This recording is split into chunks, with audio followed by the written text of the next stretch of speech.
Hello friends, मैं BK Singh आप लोगों को अपने YouTube channel BK Singh science classes में स्वागत करता हूं। जी, मैं हूं बीके सिंह और आज मैं फिर एक बार बायोलॉजी ऑब्जेक्टिव क्लास 12th के लिए लेकर उपस्थित हूं। आप लोग मेरे चैनल को पहली बार देख रहे हैं तो चैनल को सब्सक्राइब कर लें, वीडियो को लाइक करें, शेयर करें और बेल आइकन को दबाना ना भूलें ताकि आपको कोई भी नोटिफिकेशन पहले प्राप्त हो। तो चलिए, मैं इससे पहले 3 वीडियो बना चुका हूँ बायोलॉजी ऑब्जेक्टिव का, ये चौथा है। तो इसमें हम बायोलॉजी के ऑब्जेक्टिव में 4 ऑप्शन बताते हैं जिसमें एक सही होता है और 3 गलत होते हैं। आपको सोच समझ के 4 सही ऑप्शन में से एक सही ऑप्शन चुनना है और 5 सेकेंड का टाइम होगा और 5 सेकेंड में आपको जवाब देना है, कमेंट करना है। तो चलिए स्टार्ट करते हैं। सबसे पहला है, पेनिसिलिन एंटीबायोटिक उत्पन्न किया जाता है। पेनिसिलिन पेनिसिलिन पेनिसिलिन एंटीबायोटिक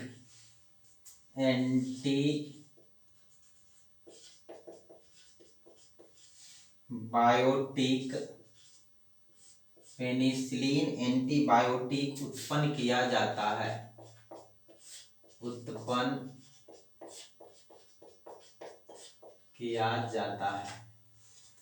पहला है, इसके 4 ऑप्शन हैं। ऑप्शन ए है जीवाणु से। ऑप्शन दूसरा है कवक से और नंबर तीसरा है शैवाल से और ऑप्शन चौथा है विषाणु से।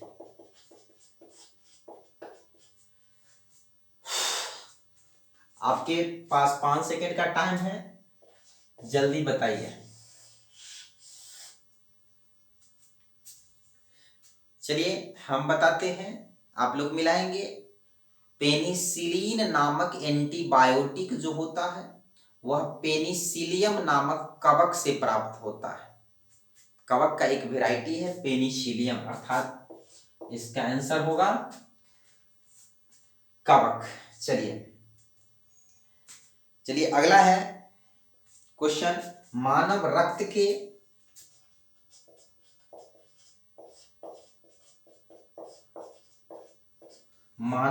के कोलेस्ट्रॉल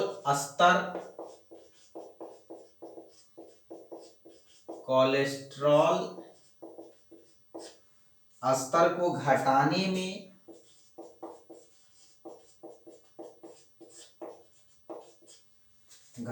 में सहायक स्टैटिन तैयार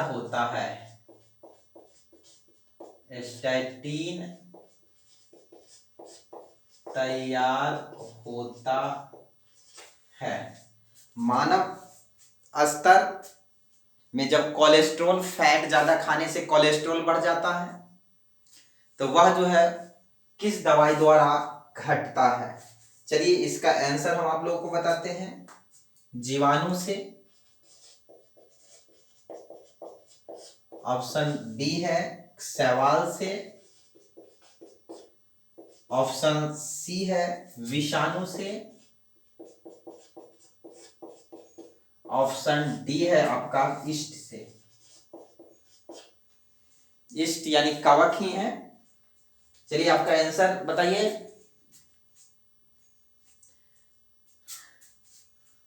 ये ईस्ट द्वारा तैयार दवाई जो है वह मानव के रक्त में कोलेस्ट्रॉल को घटाने का काम करता है। चलिए अगला है, आपका क्वेश्चन है, निम्नलिखित में कौन जैव उर्वरक है। निम्नलिखित में कौन जैव उर्वरक है। ऑप्शन ए है साइनोबैक्टीरिया।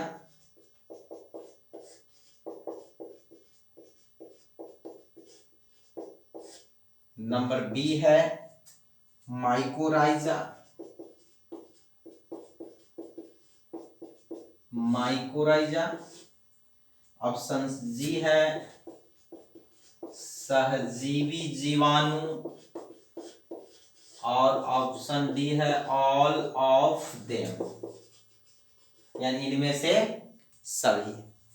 तो आप लोग जल्दी से ऑप्शन पे बताइएगा कि जैव उर्वरक के रूप में निम्नलिखित में कौन महत्वपूर्ण भूमिका निभाता है। साइनोबैक्टीरिया भी जैव उर्वरक के रूप में काम करता है, माइकोराइजा भी काम करता है, सहजीवी जीवाणु भी करता है, अर्थात इसका आंसर जो होगा वह क्या होगा, ऑल ऑफ देम, इनमें से सभी। चलिए क्वेश्चन है, सिट्रिक अम्ल का उत्पादन होता है, सिट्रिक अम्ल का उत्पादन होता है। ऑप्शन है आपका एस्परजिलस कवक से, एस्परजिलस कवक से। ऑप्शन बी है जीवाणु से, जीवाणु से। ऑप्शन सी है ईस्ट से, और ऑप्शन डी है विषाणु से।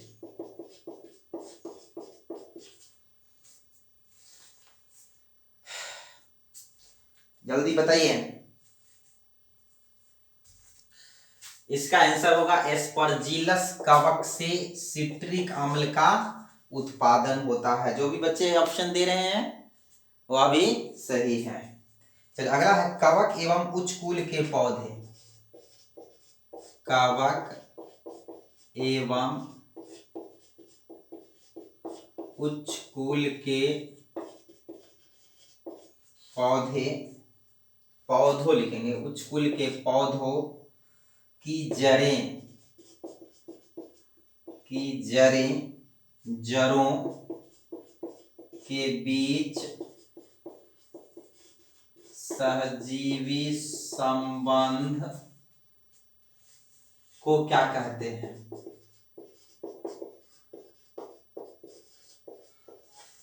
ऑप्शन ए है ग्रंथि, ग्रंथियां। ऑप्शन बी है माइकोराइजा। ऑप्शन सी है लाइकेन। ऑप्शन डी है जैव विविधता।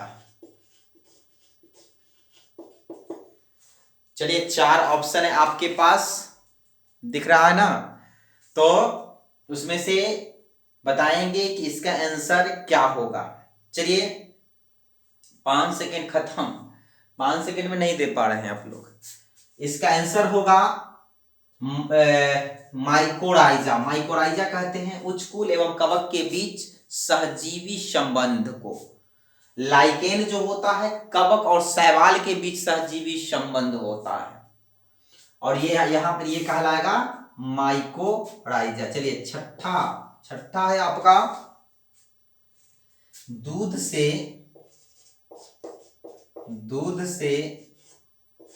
दही बनने में किस जीवाणु का उपयोग होता है, किस जीवाणु का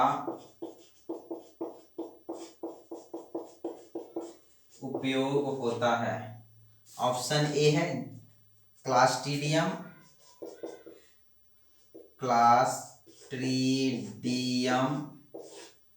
ऑप्शन बी है लैक्टोबैसिलस,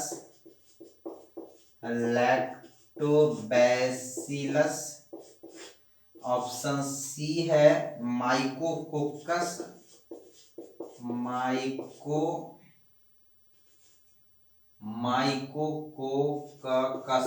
माइकोकोकस, और ऑप्शन डी है स्टेप्टोकोकस। Streptococcus, Streptococcus. चलिए आपके ऊपर है 4 ऑप्शन। बताइए कि दूध से दही, आप लोग पढ़े होंगे कि दूध से दही बनती है तो उसमें एक जीवाणु पाया जाता है दही में। तो बताइए किस जीवाणु द्वारा जो है दूध दही में बदलता है? वह लैक्टोबैसिलस। देखिए दूध से संबंधित चीज जो होते हैं वह सब लैक्टिक, यानी लैक्टोमीटर से दूध की शुद्धता मापा जाता है। दूध में कौन एसिड होता है? तो लैक्टिक एसिड होती है। दही में कौन एसिड? तो लैक्टिक एसिड। कौन जीवाणु? तो लैक्टोबैसिलस। यानी उससे संबंधित सबको हम लैक्टो वह उसमें एंजाइम भी पाया जाता है, लैक्टोस एंजाइम हो जाता है, यानी ये सब दूध से ही संबंधित है। चलिए आगे। पनीर, पनीर में विशेष सुगंध, पनीर में विशेष सुगंध किससे आती है? किससे आती है? ऑप्शन ए ईस्ट से, ऑप्शन बी कवक से, ऑप्शन सी जीवाणु से,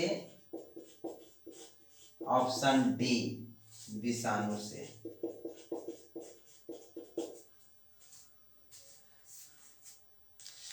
तो बताइए पनीर में विशेष सुगंध किससे आती है? तो जीवाणु से आती है। जीवाणु जो है वह किण्वन की क्रिया करता है और वह सुगंध लाता है उसमें। चलिए अब आगे है, अगला क्वेश्चन है जैव सक्रिय अणु,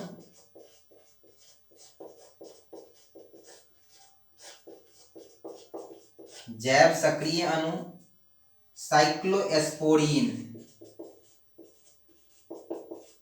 साइक्लोएस्पोरीन ए बनाया जाता है, बनाया जाता है। किससे बनाया जाता है? ऑप्शन ए ट्राइकोडर्मा, ट्राइकोडर्मा नामक कवक ये होता है, ट्राइकोडर्मा कवक से। ऑप्शन बी ईस्ट से, ईस्ट भी एक प्रकार का कवक ही है। ऑप्शन सी है विषाणु, विषाणु से। और ऑप्शन डी है जीवाणु से।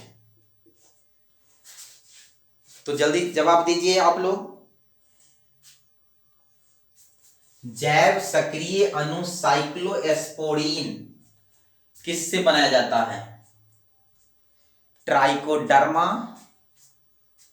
यानी कवक होता है ट्राइकोडर्मा, ईस्ट विषाणु कवक जीवाणु, यानी इसका आंसर होगा ऑप्शन ए ट्राइकोडर्मा नामक कवक से जो है यह बनाया जाता है। चलिए इसको आप उतारिए, हम आगे की ओर बढ़ते हैं 8-9वां को लेकर के। आपका 9वां क्वेश्चन है विभिन्न प्रकार के एल्कोहलीय पेय पदार्थ जो होते हैं उसका निर्माण किस क्रिया से होती है? ऑप्शन है आपका ए छानन से, छानन से। ऑप्शन बी है आपका निस्यंदन से। ऑप्शन सी है आपका किण्वन से। ऑप्शन डी है आपका पलवन से। यानी अल्कोहलीय पेय पदार्थ का निर्माण किस विधि से होती है? फॉर्मेंटेशन यानी किण्वन, उसको अंग्रेजी में क्या कहते हैं? किण्वन विधि। ये 9वां था आपका। चलिए 10वां क्वेश्चन है आपका अधिकांशतः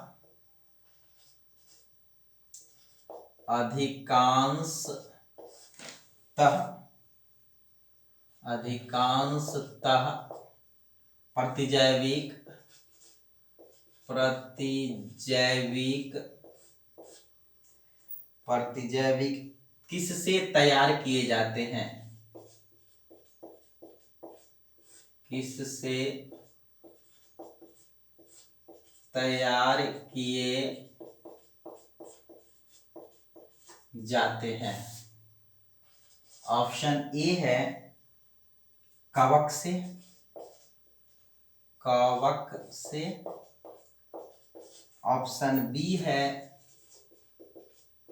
ईस्ट से। ऑप्शन सी है शैवाल से। और ऑप्शन डी है आपका जीवाणु से। देखिए यहाँ पर 4 ऑप्शन दिए हैं, चारों से प्रतिजैविक एंटीबायोटिक बनाए जाते हैं, लेकिन अधिकांश यानी सबसे ज्यादा, आधे से अधिक, तो सबसे अधिक प्रयोग जो है वह जीवाणु का किया जाता है प्रतिजैविक बनाने में। तो इसका आंसर होगा जीवाणु, यानी आधे से अधिक प्रतिजैविक जो है वह जीवाणु द्वारा तैयार किया गया है, विषाणु कवक से कम, इससे कम। 11 नंबर का क्वेश्चन है, सिरका उद्योग में, सिरका उद्योग में किस सूक्ष्मजीव का उपयोग होता है? किस सूक्ष्मजीव का उपयोग होता है?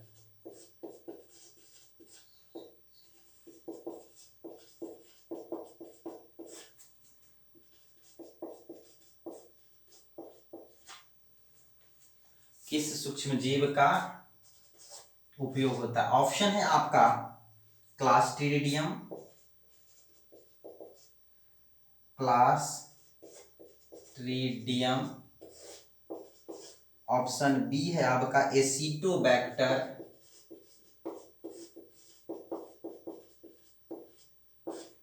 ऑप्शन सी है आपका ट्राइकोडर्मा।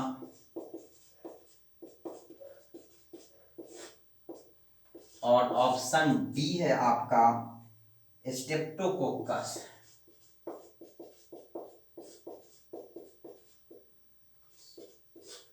स्ट्रेप्टोकोकस।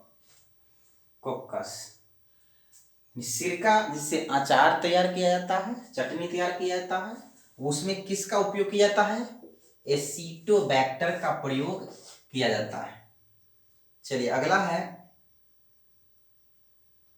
वाहित मलजल।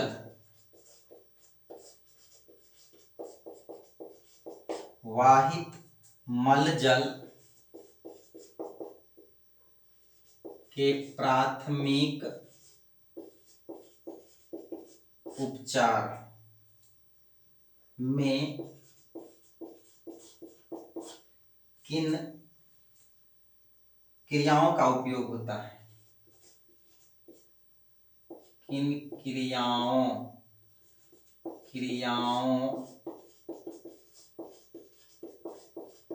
का उपयोग होता है? ऑप्शन है आपका पलवन।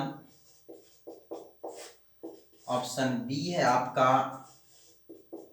छानन। ऑप्शन सी है आपका निस्यंदन। ऑप्शन डी है आपका इनमें से सभी। चलिए बताइए जल्दी, जो प्राथमिक उपचार में उसमें से सूक्ष्म छोटा छोटा जो कण होते हैं, मोटे मोटे कण होते हैं, उसको हम अलग करते हैं, तो उसके लिए हम छानना, निस्यंदन, पलवन, ये सब विधि को अपनाते हैं। अर्थात इसका आंसर क्या होगा?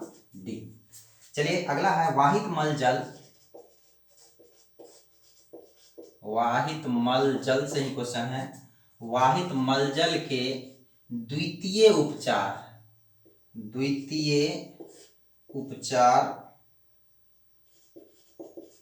द्वितीय उपचार में मुख्यतः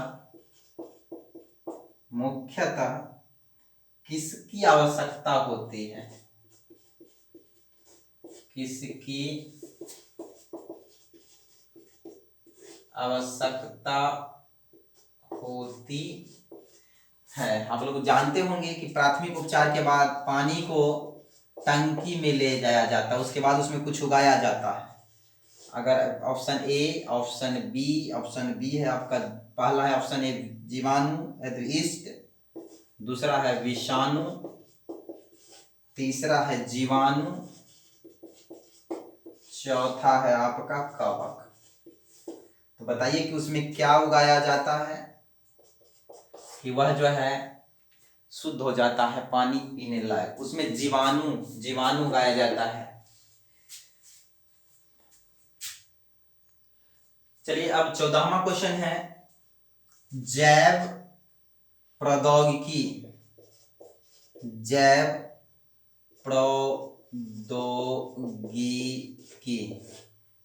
प्रौद्योगिकी के उद्देश्यों की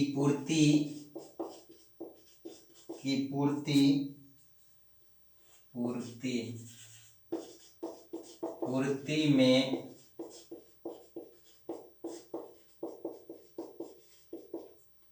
किसका योगदान है। ऑप्शन है आपका आनुवांशिक इंजीनियरिंग, जिसको हम कहते हैं जेनेटिक इंजीनियरिंग, आनुवांशिक अभियांत्रिकी। ऑप्शन बी है सूक्ष्म विज्ञान।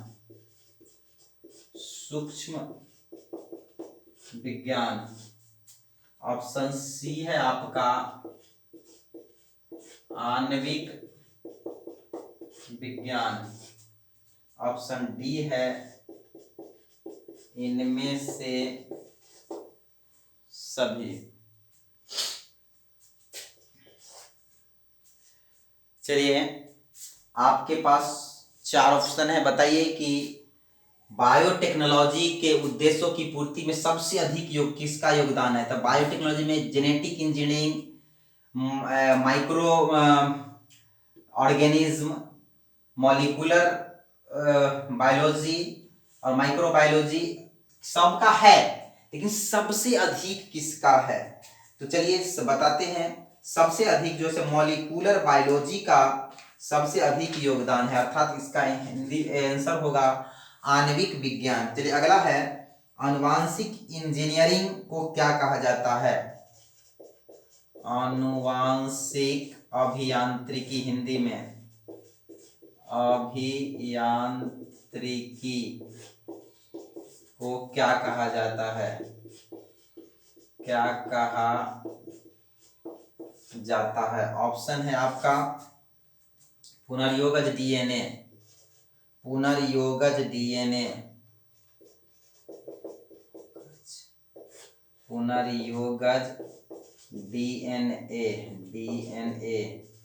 ऑप्शन बी है टिश्यू कल्चर यानी उत्तक संवर्धन।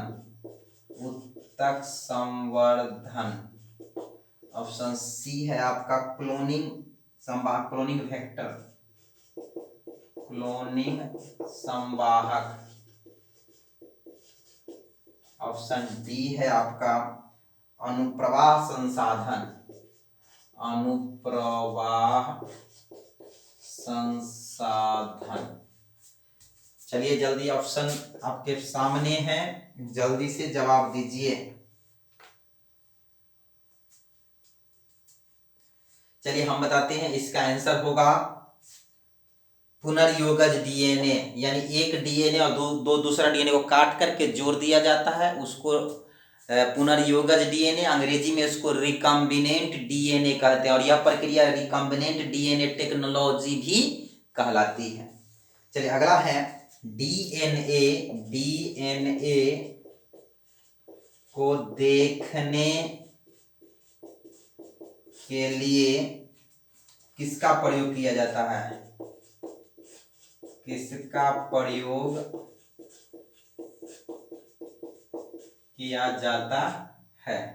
ऑप्शन है आपका इथिडियम ब्रोमाइड।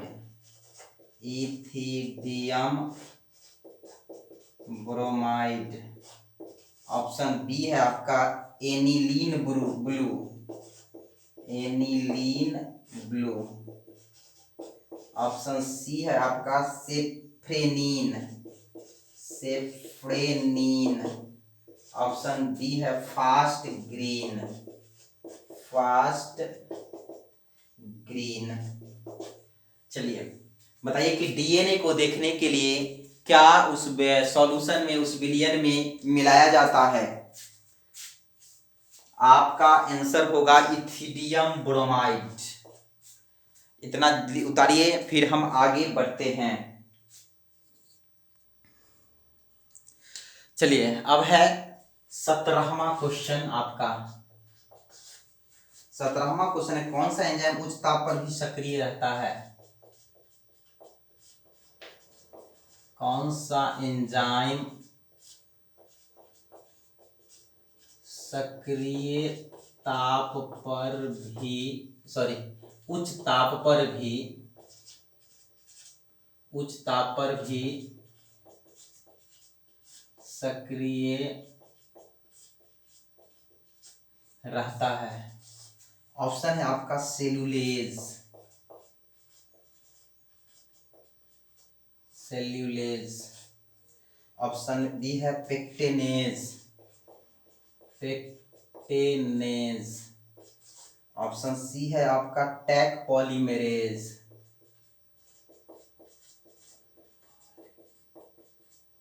ऑप्शन डी है आपका लाइसोजाइम।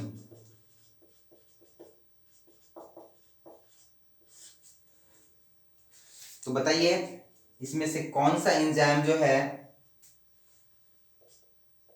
उच्च ताप पर भी सक्रिय रहता है। टैक पॉलीमेरेज, इसका आंसर होगा टैक पॉलीमेरेज।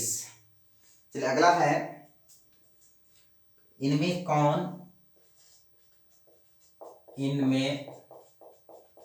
कौन पीसीआर से जुड़ा है, से जुड़ा है। ऑप्शन ए है इकोलाई, सॉरी, निष्क्रियकरण, निष्क्रियकरण। ऑप्शन बी है तापानुशीलन, तापानुशीलन। ऑप्शन सी है आपका विस्तार, और ऑप्शन डी है आपका इनमें से सभी, इनमें से सभी। चलिए आपका 4 ऑप्शन है, बताइएगा। पीसीआर इसका फुल फॉर्म होता है पॉलीमरेज चेन रिएक्शन। यह 3 चरण में संपन्न होता है, तापानुशीलन, विस्तार और निष्क्रियकरण, अर्थात इसका आंसर होगा इनमें से सभी 18। चलिए 19वां क्वेश्चन है, पौधों की जड़ में ट्यूमर कौन पैदा करता है। पौधों की जड़ों में ट्यूमर कौन पैदा करता है। ऑप्शन है आपका इकोलाई, यानी इकोलाई मतलब इस्चेरिया कोलाई। ऑप्शन बी है Agrobacterium tumefaciens, Agrobacterium tumefaciens. Option C है थर्मस एक्वेटिकस,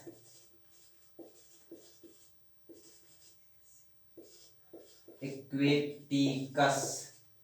और ऑप्शन डी आपका है इनमें से कोई नहीं, none of these, none of these. तो चलिए इसमें से बताइएंगे आपका ऑप्शन, इसका आंसर होगा एग्रोबैक्टीरियम ट्यूमिकेसियंस। यह जो है पौधों की जड़ों में ट्यूमर पैदा करता है, गांठ। अगला है, प्राइमर्स का उपयोग कहाँ किया जाता है। प्राइमर्स का उपयोग कहाँ किया जाता है। ऑप्शन ए है पीसीआर में, पीसीआर में। ऑप्शन बी है क्लोनिंग में, क्लोनिंग में। ऑप्शन सी है डीएनए संसाधन में, डीएनए संसाधन में, और ऑप्शन डी है इनमें से कोई नहीं, इनमें से कोई नहीं। बताइए प्राइमर्स का उपयोग जो है वह किसमें किया जाता है? प्राइमर्स का उपयोग जैसे पीसीआर प्रोसेस में किया जाता है। अगला है कवक को किस एंजाइम से संसाधन किया जाता है? कवक को किस एंजाइम से संसाधित किया जाता है ना, संसाधित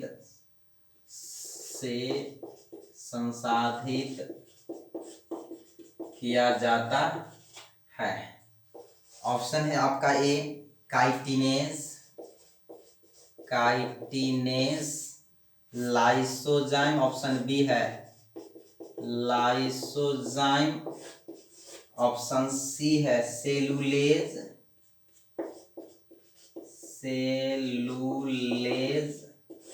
ऑप्शन डी है ग्लैक्टेज।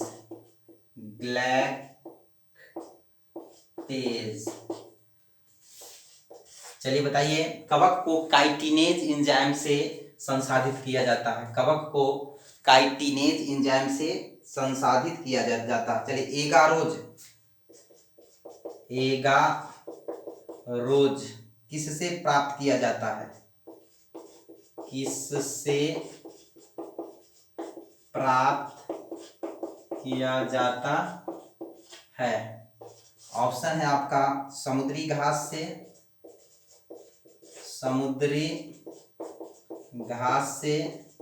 ऑप्शन बी है आपका मक्का से,